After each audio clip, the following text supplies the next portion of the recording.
castelo forte é o nosso Deus. Meus irmãos, boa noite. Que texto maravilhoso, né, que nós acabamos de ler no Catecismo, exaltando o dia do Senhor e nos fazendo lembrar de que neste dia nós devemos nos concentrar exatamente para reunirmos o povo de Deus e adorarmos o nosso Pai. Todas as outras coisas, obviamente justas e honestas, podem ser feitas noutros dias. E Deus nos dá, inclusive, 6 dias para fazermos outras coisas. Mas Deus pede de nós que o 7º dia, o dia do Senhor, seja o dia de congregarmos como igreja. E, deste modo, devemos nos alegrar, devemos estar felizes por estarmos aqui e por podermos agradecer ao Senhor juntos, não é? Com o povo de Deus, em comunhão com o nosso Senhor Jesus Cristo. É uma advertência muito importante para que nós não nos abstenhamos, não é, de frequentarmos, de nos fazermos presentes no dia do Senhor, nem mesmo introduzir outras atividades que, porventura, não sejam também o culto a Deus. Que o Senhor nos dê graça para que todos os dias nós, como servos do Senhor, sejamos obedientes. Aliás, o mandamento, não é? O Catecismo diz que não há tanta luz da natureza quanto nos demais mandamentos, porque, de fato, o dia do Senhor parece um dia comum para muitas pessoas. Não é natural que o domingo seja um dia de adoração a Deus. Por isso, nós, às vezes, confundimos, não é? E usamos o domingo para outras coisas que, embora justas e boas, poderiam ser feitas no outro dia. Então, de fato, é um esforço que devemos fazer para não trocarmos o dia do Senhor ou as atividades que fazemos noutros dias, não é? Pelo culto que nós devemos prestar ao nosso Deus. Que Deus nos abençoe nesse sentido, meus irmãos. Nós vamos abrir a palavra do Senhor no Salmo 129, dando sequência às exposições que eu me propus a fazer nos chamados cânticos de romagem. Salmo 129, Cânticos de Romagem. Nós estamos já finalizando esta série de sermões que tratam dos cânticos de peregrinação. Com a graça de Deus, nós teremos mais 5 cânticos pela frente e nós esgotaremos, então, esta pequena série dos salmos que são chamados Cânticos de Romagem, que eram aqueles salmos, como os irmãos sabem, que eram cantados pelo povo de Israel quando eles subiam para as festas santas, as festas anuais. Muitas famílias se encontravam ao longo do caminho para caminharem juntas até chegarem a Jerusalém e assim adorarem o Senhor. E os salmos, então, de romagem eram expressões evidentes da experiência do povo de Deus, da experiência familiar do povo de Deus. De modo que cada um dos salmos traz uma temática relativa a experiência, não é, do povo, das famílias, a experiência da grande família também do Senhor. E por isso é muito bom quando lemos e meditamos nestes salmos, porque a nossa experiência também está aqui, tal qual a experiência dos nossos irmãos do passado. Nós também podemos experimentar estas mesmas coisas que eles experimentaram aqui e, obviamente, sermos também instruídos pela palavra do Senhor, como eles foram também no passado.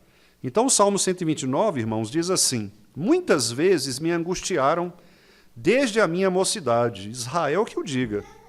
Desde a minha mocidade me angustiaram. Todavia não prevaleceram contra mim.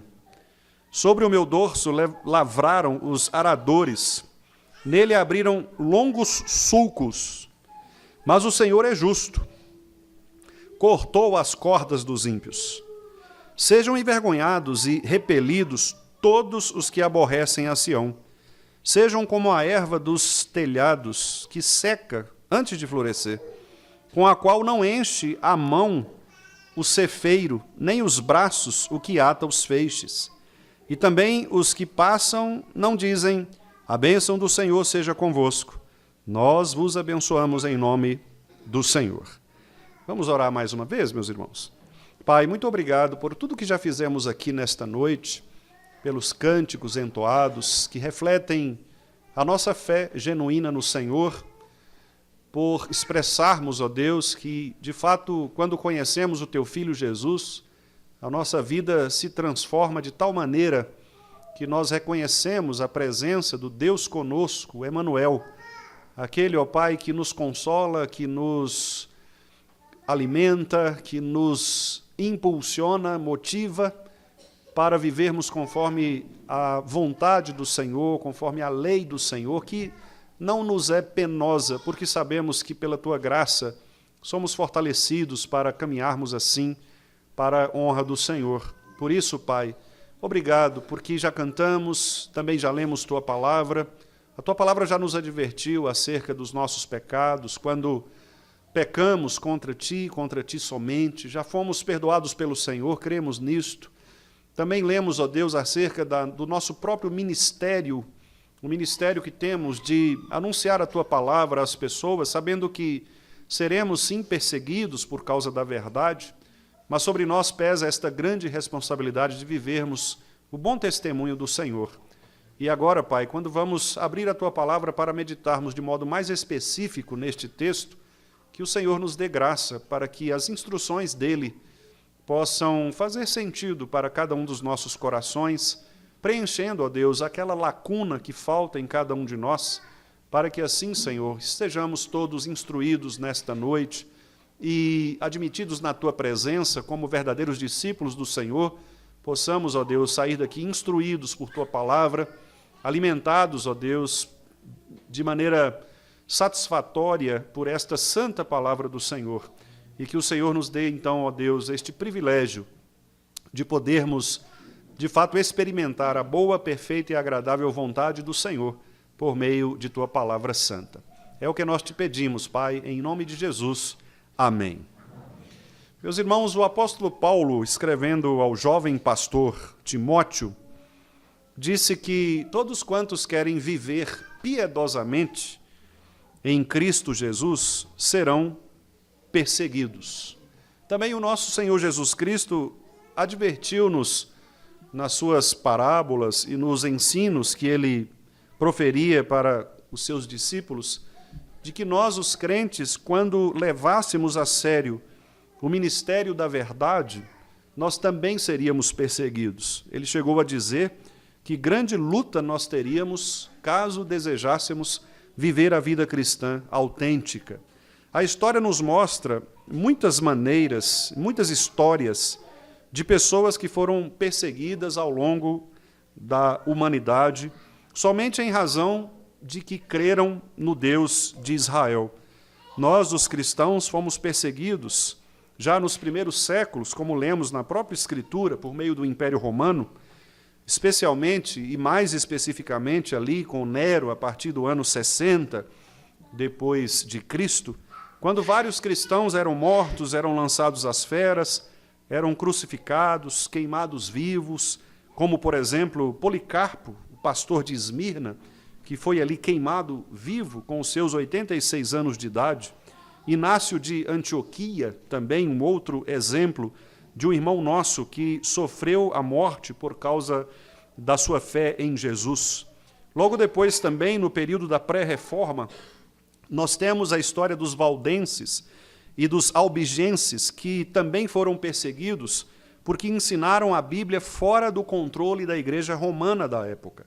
Na própria reforma protestante, no século XVI, nós tivemos reformadores que também morreram por causa do Evangelho. É o caso, por exemplo, de John Huss, que foi queimado em 1415, e também de William Tyndale, que foi executado em 1536, porque adoravam o Senhor Jesus Cristo. Cristãos reformados foram perseguidos por católicos, especialmente, e até mesmo, em alguns casos, por outros grupos protestantes.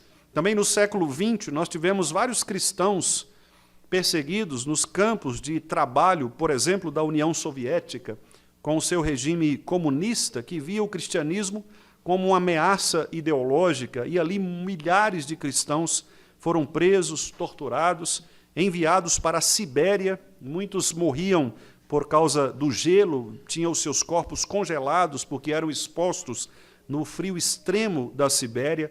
Igrejas foram fechadas, Bíblias foram proibidas. Agora, mais próximo de nós, na década de 60, entre 1966 e 1976, nós tivemos a grande revolução cultural da China, por meio de Mao Tse-tung, que também declarou guerra à religião. Igrejas foram destruídas, vários pastores foram presos, mortos. Apenas as igrejas controladas pelo governo eram toleradas naquela situação. Hoje, por exemplo, já no século XXI, perseguições contemporâneas ainda existem. Nós temos cristãos no Oriente Médio, por exemplo, Síria, Iraque. Milhares são mortos, forçados a fugir de suas casas por causa do ISIS, o Estado Islâmico. Igrejas históricas são destruídas, comunidades cristãs são dizimadas. Na Nigéria, o grupo extremista Boko Haram faz com que pastores fujam por causa da matança de cristãos com frequência. Várias aldeias cristãs ainda têm sido atacadas, igrejas incendiadas.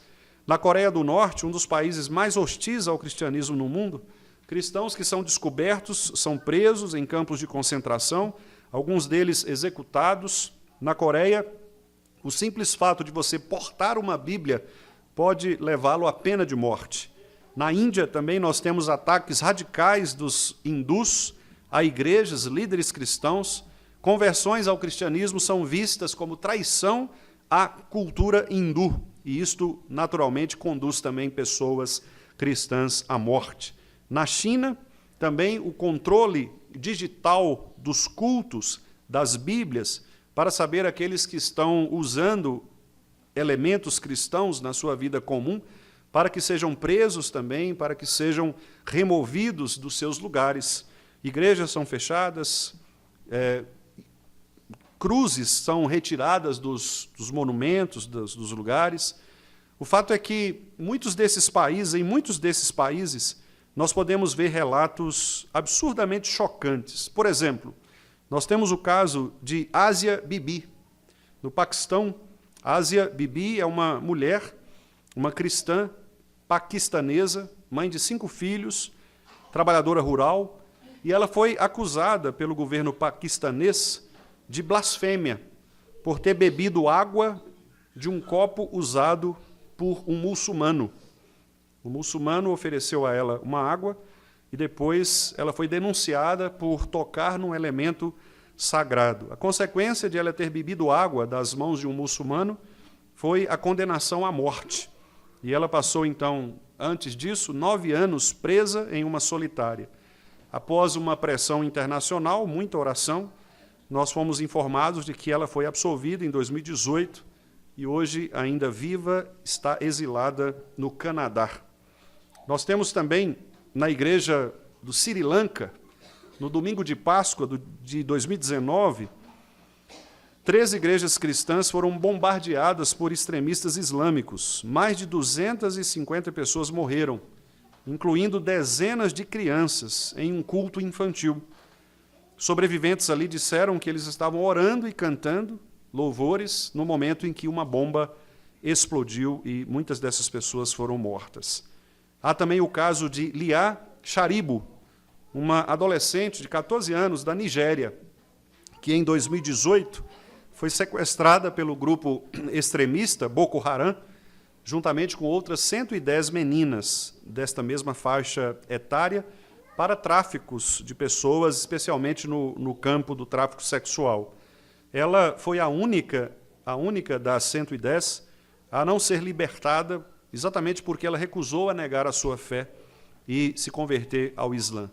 Então, ainda em cativeiro, ela foi ali torturada, foi maltratada, e até hoje, isso aconteceu em 2018, não há relatos consistentes, mas há algumas informações de que ela ainda está presa pelo grupo Boko Haram e que, infelizmente, ainda abusa desta menina. No Afeganistão, cristãos ali, após a retirada do exército americano, em 2021, com o retorno do governo Talibã ao poder, muitos cristãos convertidos do Islã passaram a ser caçados com a saída do exército americano. Igrejas cristãs foram fechadas, muitos pastores e líderes fugiram, e os que permanecem ali vivem escondidos. nós percebemos, irmãos, por meio desses vários relatos, que, de fato, ser cristão neste mundo sempre foi um grande desafio para o povo de Deus. E este salmo trata exatamente desta mesma temática. Embora ali nós não ainda estivéssemos na época cristã, estes relatos que eu fiz já são relatos do nascimento de Cristo para cá, mas nós sabemos pela história do Antigo Testamento que muitos povos tornaram o povo de Israel escravo. E o que o Salmo nos revela, portanto, é que a boa mão do Senhor continuou presente sobre a igreja, apesar de toda perseguição, apesar de toda maldade, apesar de tamanha rejeição do mundo para com o Evangelho. Por isso, nós podemos perguntar, por que a igreja permanece firme até hoje, mesmo diante de tanta oposição ao longo da sua história? Este salmo, que é um cântico que esses nossos irmãos cantavam, celebra exatamente a fidelidade de Deus ao seu povo, mesmo em meio a intensas aflições e perseguições. Como vimos, o povo de Deus sempre foi marcado por sofrimentos, por escravidão, por torturas, por mortes, mas, ao mesmo tempo, também nós vemos o povo de Deus sempre sustentado pela aliança do Senhor, fazendo com que o povo persevere até o fim. Os irmãos percebem que os versículos de 1 a 3 falam exatamente a respeito da história do sofrimento deste povo. A história do sofrimento deste povo é uma realidade que chega a fazer parte da própria identidade da aliança, ou do povo da aliança. O povo de Deus é um povo que sofre. Não à toa Jesus Cristo, lá em João 16:33, disse: "No mundo tereis aflições". Não à toa nós somos informados de que, se quisermos viver uma vida piedosa, seremos também açoitados e seremos perseguidos. O que mostra que a realidade de sofrimento na vida de um cristão é algo comum. De fato é assim. Repare que o advérbio utilizado por 2 vezes nos versículos 1 e 2 nos mostra isso, muitas vezes. Não foram poucas as vezes, foram muitas vezes. Muitas vezes me angustiaram desde a minha mocidade. Desde a minha mocidade me angustiaram, muitas vezes. Israel que o diga. O salmista está dizendo, olha, o sofrimento é uma realidade na vida do povo de Deus.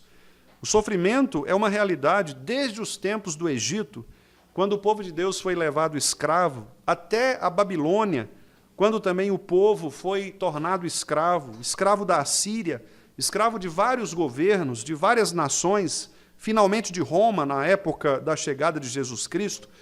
Povos e nações se levantam contra o povo de Deus para infligir sobre esse povo oposição. O Salmo está dizendo que nós não somos chamados para escaparmos das tribulações e das perseguições. Muito pelo contrário, esta perseguição terá uma continuidade. Infelizmente, nações ímpias que não adoram o Senhor sempre verão o povo de Deus como inimigos. Isto é muito comum, por exemplo, quando nós estudamos acerca das religiões. É muito comum que, geralmente, o mundo aceita com muita facilidade diversas religiões, mas, quando fala-se do cristianismo, quase sempre as pessoas reagem de maneira opositora.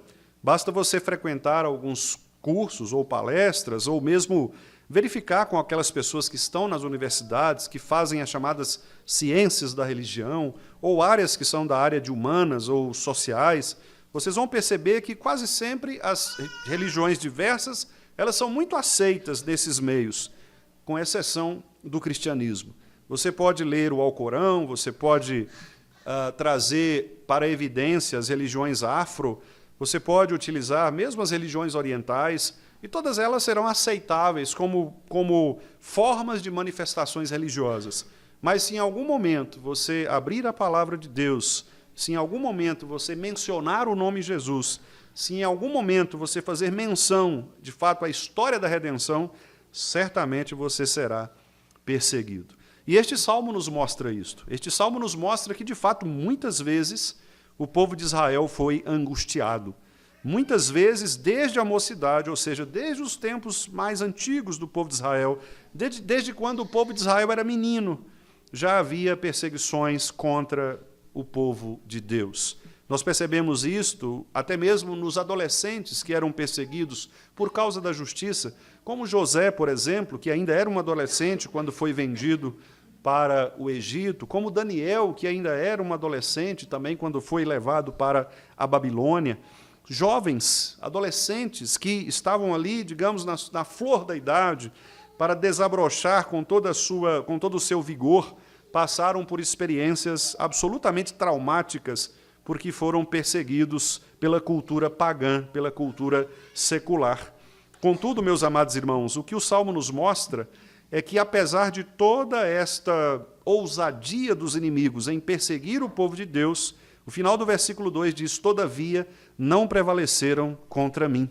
Não prevaleceram contra mim. Muito embora eles fossem violentos na maneira como oprimiam o povo, isso está no versículo 3, sobre o meu dorso lavraram os aradores, nele abriram longos sulcos. Essa é uma linguagem poética, mas que não é difícil de nós interpretarmos.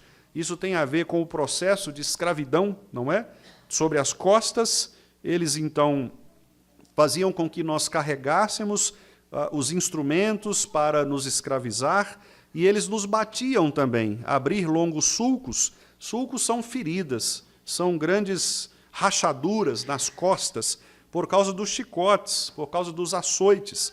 Então, o que o Salmo está dizendo é que, muitas vezes, as pessoas de Israel eram, de fato, chicoteadas, elas eram oprimidas fisicamente, elas apanhavam por causa do nome de Deus. Assim também foi no comunismo russo, por exemplo, como eu acabei de citar. Basta nós lermos várias histórias, como as grandes histórias de Dostoiévski, Tolstói, Solzhenitsyn, que são pessoas que contam ali essas tragédias que envolviam exatamente esse período da Revolução Comunista Russa e de como os cristãos passaram por esse processo de sofrimento. Muitos outros lugares, em campos de concentração, como, por exemplo, na Segunda Guerra Mundial, em que nós temos relatos tristes, absurdos, dos judeus que sofreram debaixo das mãos dos nazistas, algumas das narrativas que chocam nossos corações, como, por exemplo, de duas irmãs que foram amarradas, costuradas, melhor dizendo, uma à outra, por uma experiência médica feita por um dos médicos, que, aliás, depois foi encontrado no Brasil, morto.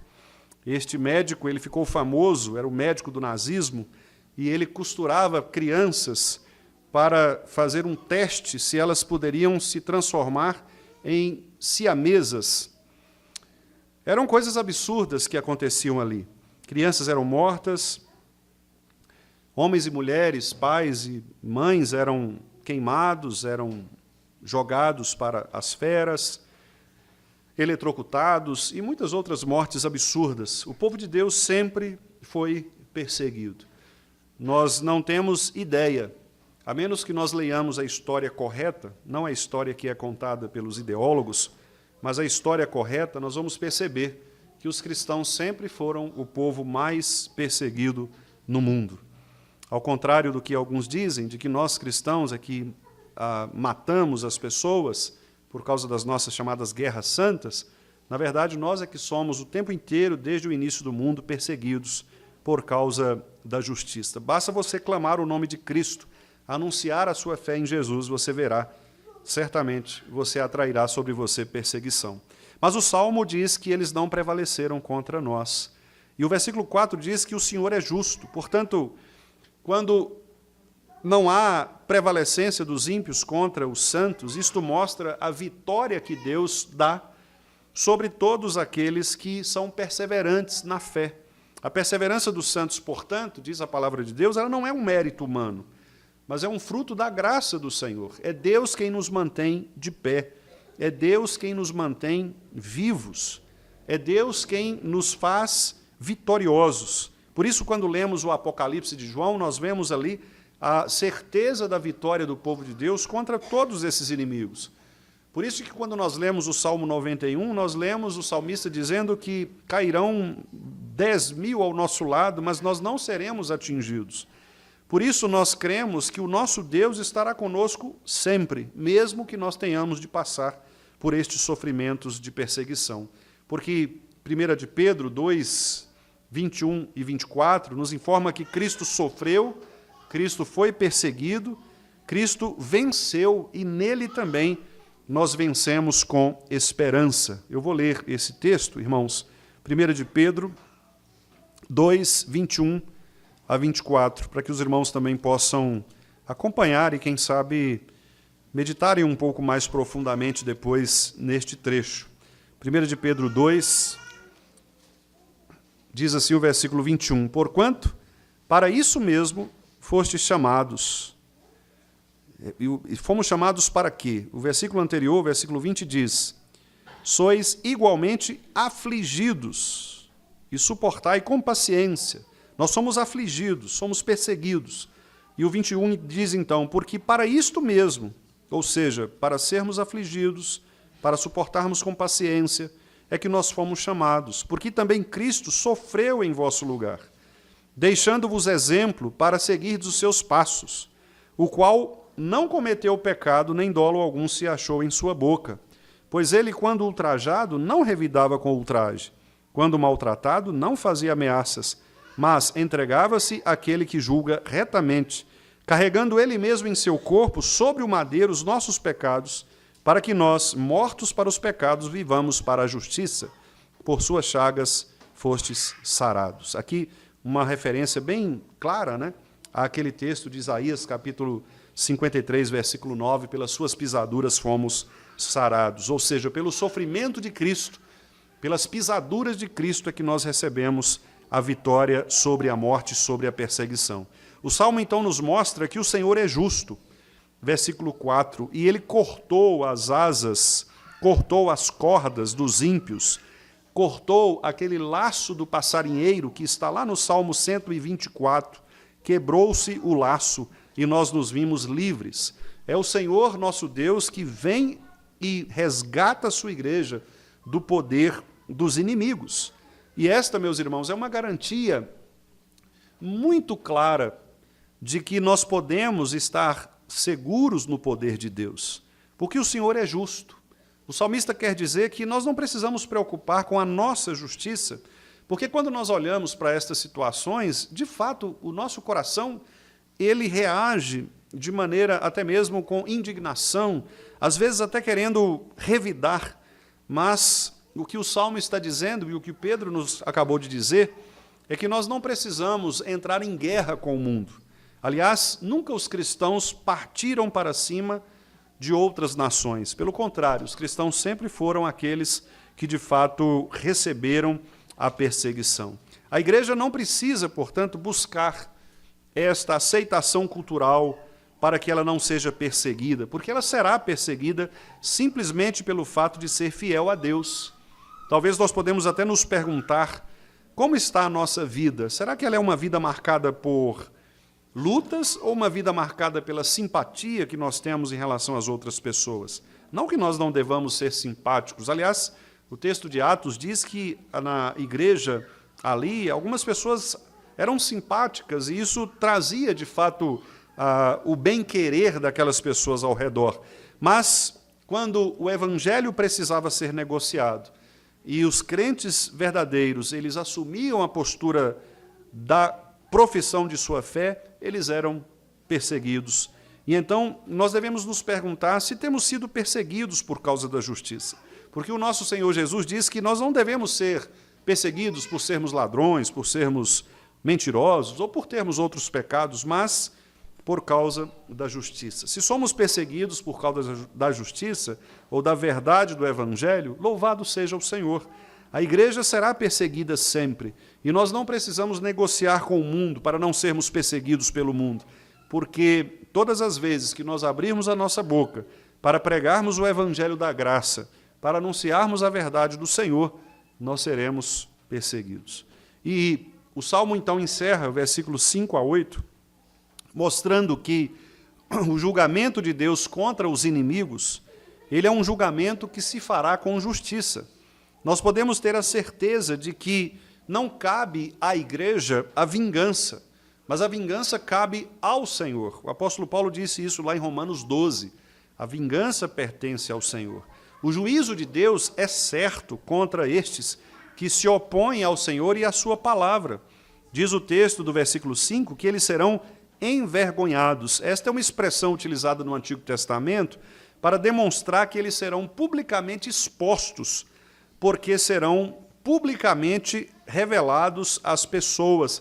Aqueles que têm intenções escusas, intenções más, escondidas, que agem às sombras para perseguirem o povo de Deus, a igreja, eles serão envergonhados, ou seja, serão publicizados, eles serão expostos. E, além disso, diz o texto, serão repelidos todos aqueles que aborrecem a Sião. Sião é o lugar do monte de Deus, é o lugar da igreja, é onde Jerusalém está edificada. O salmista, então, ora com um tom imprecatório, que é aquela oração em que há uma solicitação da parte do crente para que Deus puna com justiça os ímpios. A oração imprecatória, que está nos versículos 6 e 7, diz: sejam eles como a erva dos telhados, aqueles ramos que nascem nos telhados, mas que secam exatamente porque o sol os aflige de tal maneira que eles não têm raízes suficientes para prevalecerem. Então, que os ímpios sejam passageiros, como essas ervas que nascem nos telhados, mas que, ao mesmo tempo, depois secam, antes mesmo de florescer, com a qual não enche a mão o cefeiro, ou seja, eles secam, viram pó, se desfazem, e por isso mesmo não servem para nada. O cefeiro vai desprezá-lo. Não há como reunir aquele mato, nem mesmo para fazer um feixe e carregá-lo de maneira a valorizá-lo. O que mostra que os ímpios, irmãos, muito embora eles tenham um tempo de satisfação, um tempo de glória, os crentes podem ficar tranquilos, porque, muito embora nós soframos, nós padeçamos por um tempo, haverá um dia em que o nosso Senhor, o justo juiz, haverá de julgar. E nesta justiça, o povo de Deus será, de fato, glorificado. Aqueles que foram humilhados serão exaltados. E aqueles que se exaltaram por causa das suas forças políticas, militares, etc., eles serão humilhados. Portanto, o Salmo mostra, com muita clareza, que o Senhor continua sendo justo, mesmo quando nós somos angustiados, mesmo quando nós somos perseguidos, mesmo quando nós sofremos, inclusive, ameaças físicas, como é o caso do versículo 3. E o Salmo, então, termina aqui mostrando, no versículo 8, de que aqueles que passam, eles não dizem a bênção do Senhor seja convosco. Nós vos abençoamos em nome do Senhor. É interessante aqui o contraste, não é? Que o Salmo mostra de que aqueles que passam por nós, eles nos ignoram.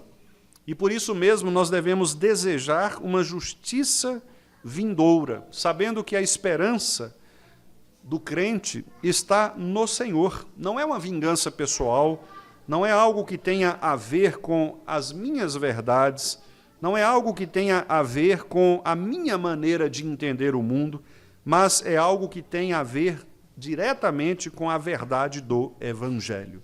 Então, nós devemos rogar pelo juízo de Deus, porque o juízo de Deus é parte do seu amor para conosco, é parte também da sua santidade, quando ele haverá de separar os inimigos da cruz dos amigos de Cristo.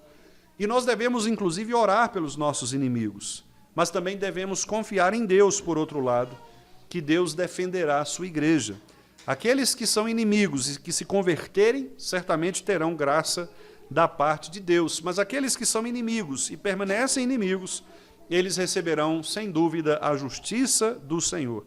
Por isso, irmãos, esse salmo nos ensina que o sofrimento é algo antigo na vida do povo de Deus, mas também a graça de Deus é ainda mais antiga sobre o povo, porque ele nos amou antes dos tempos eternos, antes que houvesse mundo. O Senhor já havia, então, escolhido o seu povo, escolhido a sua igreja. Por isso, a igreja de Cristo, ela pode ser ferida, mas jamais será destruída. E é por isso que nós nunca devemos negociar os nossos princípios do Evangelho por causa da pressão cultural que o mundo muitas vezes nos oprime. Não é porque as ideias são modernas, não é porque os métodos são contemporâneos, que eles devem necessariamente ser recebidos por nós como coisas verdadeiras ou como imperativos para que nós os introduzamos na igreja. Porque nós devemos nos manter fiéis a Jesus Cristo e a sua verdade. Ele foi o verdadeiro justo que sofreu por nós, que venceu. E a palavra de Deus diz que nele nós somos mais do que vencedores. Então, eu gostaria de fazer aqui uma pergunta. Como você tem reagido às provações na sua vida? Ou mesmo às pressões do mundo em relação à sua fé? A igreja hoje, ela tem tido a coragem de se manter fiel diante de uma cultura hostil à fé bíblica? Esta é uma avaliação que todos nós devemos fazer. Será que os nossos pastores, aqueles que ocupam os púlpitos de nossas igrejas, eles têm tido a coragem de pregar o evangelho de Cristo, inclusive o aspecto da justiça de Cristo, da condenação, da necessidade de arrependimento de pecados, da realidade do inferno, da realidade da morte eterna? Será que os pastores têm tido esta coragem? Ou muitos têm enveredado por uma política de politicamente correto, quem sabe trazendo temas que são temas ligados às questões muito mais do bem-estar social ou do bem-estar pessoal, do que propriamente de desafios da vida cristã? Ao que parece, meus amados irmãos, boa parte das igrejas evangélicas, pelo menos é o que temos visto, especialmente nas redes sociais, tem apelado exatamente para esse tipo de pregação, esse tipo de ensino, que tenta resgatar muito mais os aspectos ligados a uma linguagem politicamente correta e a uma espécie de autoajuda gospel, do que propriamente uma pregação genuína do Evangelho. Pouco se vê pastores falando a respeito da realidade do inferno, pouco se vê pastores pregando a respeito do pecado, pouco se vê pastores, inclusive, sendo mencionados como aqueles que reagem a uma cultura anticristã. E, infelizmente, talvez aqueles que reajam, muitas vezes, são muito mais criticados do que apoiados em algumas circunstâncias. Você é um pequeno pastor onde você está, porque você está ali também para cuidar daquelas pessoas que Deus deu ao seu redor. O seu colega, o seu vizinho, seu familiar, seus amigos, são pessoas que estão diante de você e que, quem sabe, precise talvez de um impacto, de uma palavra de desafio, de uma palavra de arrependimento, da necessidade do arrependimento, mas talvez você não tenha muito coragem de fazer isto, porque você tem medo de ofender esta pessoa, você tem medo de anunciar a verdade. Mas lembre-se, se todos queremos viver uma vida cristã, nós vamos ofender as pessoas. O pastor John MacArthur Jr., há uma frase muito impactante dele, que ele diz assim: se a verdade da palavra de Deus ofende as pessoas, deixe que elas se ofendam. Deixe que elas se ofendam. Nós não devemos nos preocupar se as pessoas estão ofendidas conosco por causa da palavra. Se elas estão ofendidas porque nós agimos erradamente ou falamos algo de nossa própria razão e ferimos estas pessoas, sim. Mas se pregamos a verdade do Evangelho com amor, mas com a mesma dureza da justiça de Cristo, e elas por isso se sentem ofendidas, nós não devemos nos preocupar com isso, porque mais vale a verdade do Evangelho do que o bem-estar das pessoas. Aliás, o bem-estar é um grande problema. Provérbios diz que a impressão de bem-estar leva as pessoas à loucura. Então, as pessoas que estão por aí e estão se achando bem, talvez elas estejam indo para o inferno. A única diferença é que elas vão mais felizes para o inferno, mas elas vão para o inferno a si mesmo. Elas vão para o inferno consoladas por este mundo, mas, infelizmente, quando chegarem ali, elas verão a realidade de que tudo aquilo que elas ouviram, de tudo aquilo pelo que elas foram aconselhadas, nada daquilo serviu porque era uma preocupação externa, não era uma preocupação do coração. Diante de tantas perseguições políticas, meus irmãos, que nós temos enfrentado, ideológicas, morais, nós devemos permanecer firmes na palavra do Senhor, na verdade do Evangelho. nós lemos que Cristo é o exemplo supremo de alguém que foi oprimido, inclusive desde a mocidade. Cristo era jovem quando começou o seu ministério, e já na sua juventude ele suportou a aflição, suportou a perseguição, e ele perseverou até o fim e venceu. Então, será que o sofrimento ele deve ser excluído da vida cristã? É óbvio que nós não devemos buscar o sofrimento, mas se o sofrimento vem contra nós, sobre nós, por causa da identidade que temos com Cristo, louvado seja Deus por isso. Bem-aventurados aqueles que são perseguidos por causa da justiça. Os profetas também foram perseguidos. Então, de que maneira a perseverança da igreja ao longo da história pode fortalecer a nossa fé? Quando nós olhamos para trás, quando nós olhamos para a história da igreja, nós vemos os nossos irmãos morrendo. Policarpo, com seus 86 anos, sendo queimado vivo. John Hus, queimado vivo. E nós olhamos para estas pessoas, e será que isso não toca os nossos corações? Porque nós estamos aqui hoje por causa da pregação desses homens. Se nós temos a Igreja do Vale, é porque estes homens lá no passado perderam suas vidas para fazer com que o Evangelho se expandisse para além daquelas fronteiras. Aqueles nossos irmãos que foram presos, que foram açoitados, os nossos irmãos hoje que continuam presos, que estão nesse momento, quem sabe, enfrentando a fúria de religiosos anticristãos que estão ali às suas portas para matá-los. Todas estas coisas, meus irmãos, todas essas histórias devem de fato nos fazer pensar a respeito do modo como nós sofremos pela igreja. Qual é a intensidade do nosso sofrimento em favor da igreja? O quanto você tem sofrido por causa da sua igreja e por causa do evangelho que a sua igreja prega? O quanto você tem se envolvido com a verdade da sua igreja, disposto o seu coração, a sua imagem, para que você seja, inclusive, perseguido por causa da justiça. Quero encerrar aqui com uma última história. O pastor chinês Wang Hui, em 2019, pastor reformado da igreja Earl Covenant Church, em Chengdu, na China, foi preso por se recusar a registrar sua igreja no sistema estatal chinês, isso em 2019, e por pregar contra o autoritarismo do Partido Comunista. Ele foi condenado a 9 anos de prisão sob a acusação de incitar a subversão do poder do Estado. Está preso até hoje. Sua esposa, filhos são perseguidos, ainda são monitorados pelo governo chinês. O discipulado fiel, meus irmãos, ele custa caro. Viver a vida de adoração em meio ao sofrimento é, de fato, um poderoso testemunho da esperança cristã. A nossa fidelidade à fé, ela deve ser inabalável. E nós devemos rogar ao Senhor que, de fato, se levante contra os inimigos da cruz e que proteja o seu povo de todas as perseguições.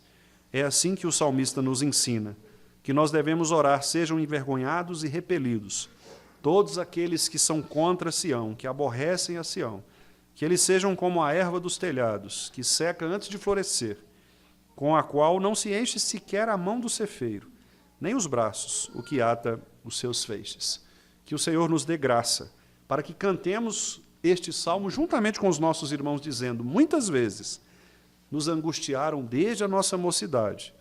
O povo de Deus que o diga, muitas vezes eles nos angustiaram desde a mocidade, mas não prevaleceram contra nós. A igreja do Senhor jamais será vencida pelo inferno. E isso depende da nossa fidelidade também. Deus nos usa para que nós possamos manter firmes o compromisso e a fidelidade de continuarmos pregando o evangelho do nosso Senhor para a glória de Deus Pai. Que Ele, então, nos abençoe, meus irmãos, e nos dê força para vencermos estes desafios persecutórios do mundo contra a igreja.